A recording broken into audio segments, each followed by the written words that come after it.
Welcome back to Yoga by Paige. In this vlog today, what I would love to share with you about is some of the learnings that I have gathered in. What I would love to share with you today is some of the learnings that I have gathered while trying to film content.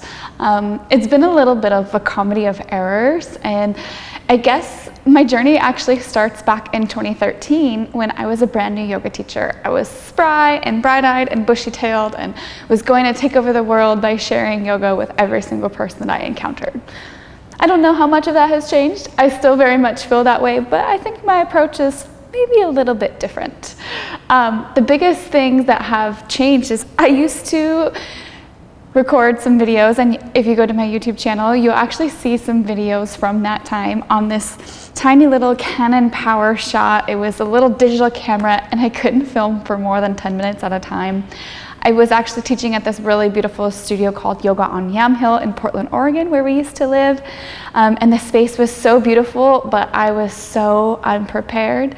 I would come in and before my classes, set my little tiny camera up on a bench, set my yoga mat up, and then just yell into the room so that my audio would be captured on this thing.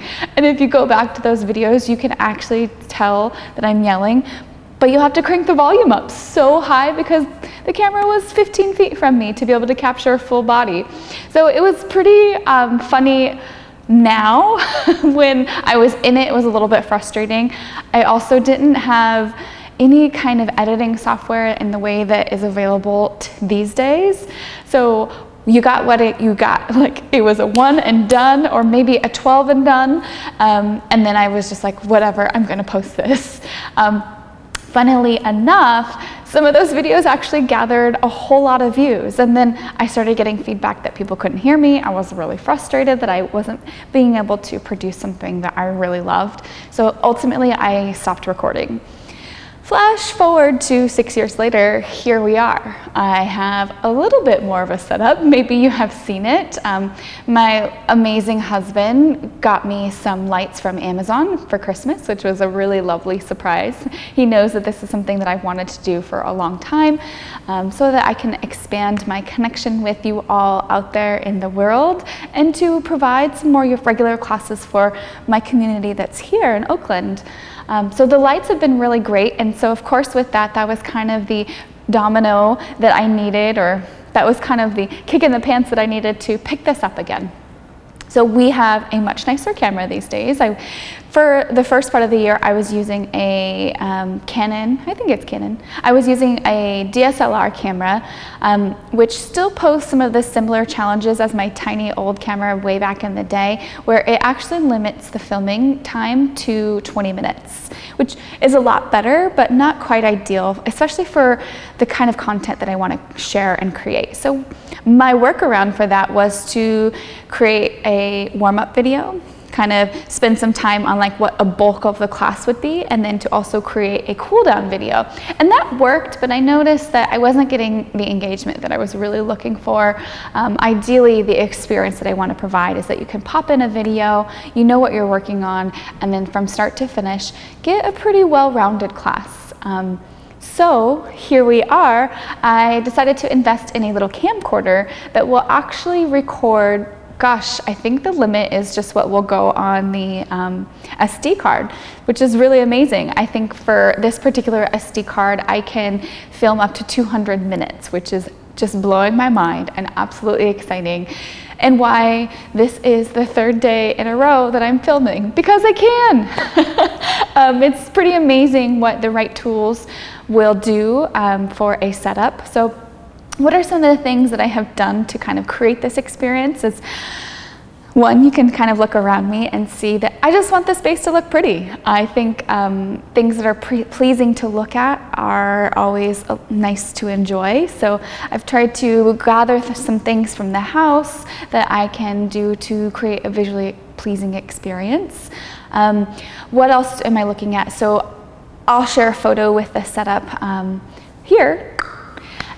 I've got lights, so I've got 2 reflector lights and then 1 soft light so that I'm removing any of those big shadows on my body. I also have a tripod that I'm using, and then one of the most crucial things the biggest learning that I had from way back in the day when I first started filming is I'm actually using a lavalier mic. These can be pretty expensive if you're gonna get a nice one, but I knew that this was something that I really wanted to do, so I plunked down the change, even though it was one of the most expensive purchases I've had in a really long time. So what are some of my learnings? I would say as a one person doing this, there's nobody here who is helping me. My husband has come and helped a couple of times, but he's busy, he's got his own life, doing his own thing.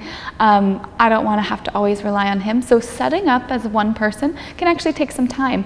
I actually recorded a time lapse of me setting up this, and you can see all the teeny tiny tweaks that I'm making to get the frame in there, to make sure I don't have too many shadows, to make sure my background is actually blank.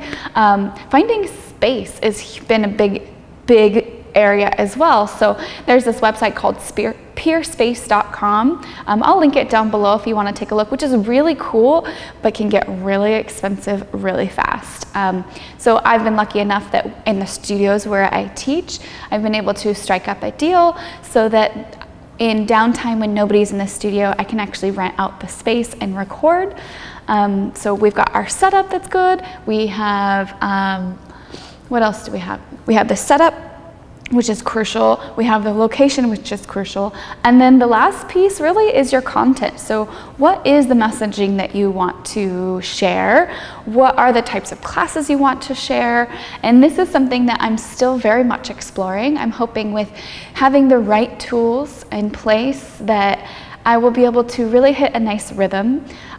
It's just been within this weekend where I filmed 3 days in a row that I'm kind of feeling this gel together. So I know I want to offer meditations. This has been a huge tool that I can lean on to help tap into my creativity. And I really want to be able to share that with everybody else, especially after doing a nice training with my yoga medicine program back in the winter, back in Peru. And then yoga, of course.